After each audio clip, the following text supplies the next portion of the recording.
Can I come in? Nobody here. The only people in here are the swallows. Can you hear the swallows? The swallows come back here every year. It's always reminds me of the sound of summer when the swallows come back. So here I am in my turf shed.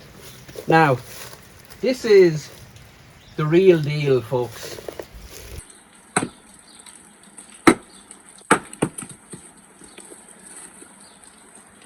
Lovely turf. Pieces of rotten wood and other vegetation which rotted, fell into the swamp.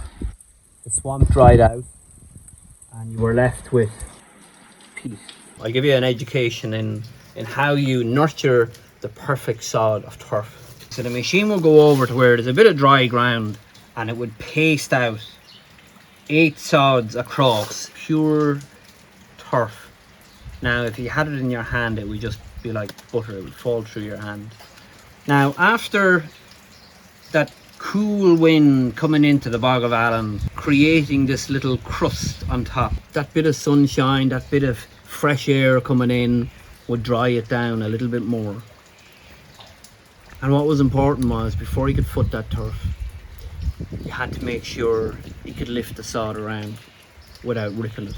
So there was a way of drying turf, and you had to foot the turf. 2 sods, another 2, and this way, and this way. Turn them up, of course. Dry the bottoms. Up again. And if the turf was really nice, you'd go higher and build a little skyscraper. All the air would come in then in here and dry it. That's why it was a really good way of drying turf. So that was that. You would go along and you would foot every sod of turf. In the process, you'd have a broken back and no physio, no benefits with the job. And it's ready in a couple of weeks. And back up the tractor then, and you bring it down and you lift it up. And you go like that. And I used to love this part. This is where you throw it in, just like that.